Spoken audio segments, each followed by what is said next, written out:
Good morning students, welcome to study with Preksha. इस video में हम आपके लिए लाए हैं क्लास 6 उड़ान वर्कशीट 3 इंग्लिश की पोएम द काइट, जिसमें आपको वर्ब्स के बारे में बताया गया है। वर्ब्स होते हैं क्रिया, जो काम हम करते हैं, खाना पीना, सोना, जागना, नहाना, धोना, चलना, रुकना, खेलना, इन सभी को क्रिया कहते हैं और इंग्लिश में इन्हें कहते हैं verb. Verbs are the action words, for example eat, play, sleep, work etcetera. और समय के अनुसार क्रिया के 3 रूप प्रयोग किए जाते हैं, जिन्हें हम वर्ब की फॉर्म्स कहते हैं। इनके नाम हैं, पहली फॉर्म को कहते हैं प्रेजेंट टेंस, दूसरी को पास्ट और तीसरी को पास्ट पार्टिसिपल। पास्ट पार्टिसिपल एक विशेषण की तरह भी काम करता है। कुछ वर्ब्स दी हुई हैं, हमने उनको कंजुगेट किया। कंजुगेट करने का अर्थ होता है उनकी तीनों फॉर्म्स लिखना। See, saw, seen, go, went, gone, forgive, forgave, forgiven, sing, sang, sung, write, wrote, written, tear, tore, torn, take, took, taken, spend, spent, spent, meet, met, met।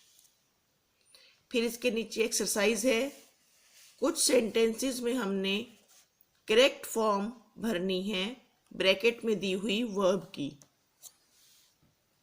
इनके नियम हम आपको बाद में बताएंगे, आंसर आप आज नोट करिए। Mohit went to the fair yesterday, जिसमें यस्टरडे दिया होता है उसमें पास्ट टेंस लगता है, गो की second form went. Reena sang well and won the competition, win और sing दो की फॉर्म लगी है, पहले वाले में sang और दूसरे वाले में win। The sun rises in the east and sets in the west, rise और set। Thomas Edison invented the bulb, invent की सेकंड फॉर्म।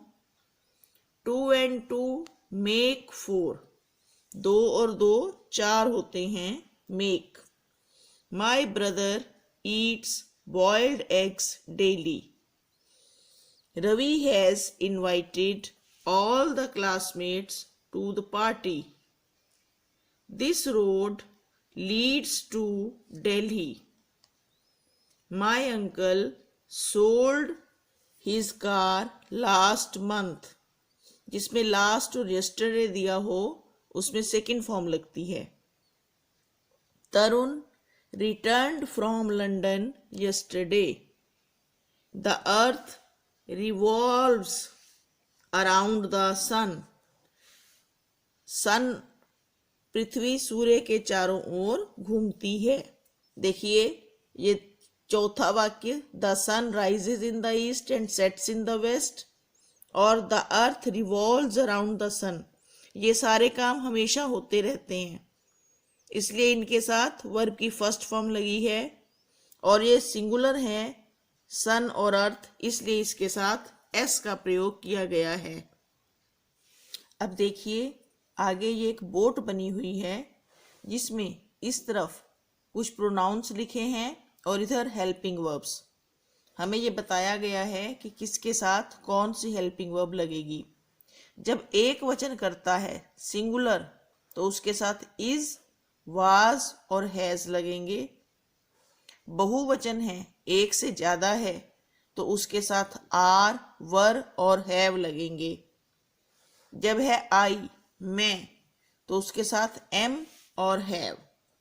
फिर से देखिए, ही, शी, इट के साथ is, was, has। they, we, you के साथ are, were, have। और आई के साथ एम या हैव, इन्हें हम कहते हैं हेल्पिंग वर्ब, सहायक क्रिया। आगे हमने हेल्पिंग वर्ब्स को यूज करना है। I am reading a book, she is forgetting all her problems, Mary has changed her mind, they are enjoying their meals, we have done our best, I do not want you to get sick, does he eat all his vegetables, Luke has been very quiet today, the teacher will help you if you ask, it has been raining since yesterday, we went out to play after the rain had stopped, we shall visit the zoo next month, they have finished the homework just now, they are flying kites at present, Sumit and Vinay are playing chess. Next exercise में देखिए, she is reading a novel now, they have been playing since morning, children are flying kites at present, who plucked the flowers yesterday, it has been raining since morning, he is cheating on us, we are waiting for our mentor, I am painting my table, they are going for a walk. यहाँ आपको कुछ नियम समझाए गए हैं कि use of ing form with simple present verb. I am watching a movie, जब कोई काम चल रहा है वर्तमान में, कंप्लीट नहीं हुआ, तो उसके लिए इज आर एम के साथ ing लगाया जाता है। इंग्लिश में इन वाक्यों की पहचान के लिए हम वाक्य में ये वर्ड्स देख सकते हैं, now, present, still, these days, nowadays. जिनमें ये वर्ड्स लगे हों उनमें आपने इज आर एम के साथ ing वाली फॉर्म लगानी है।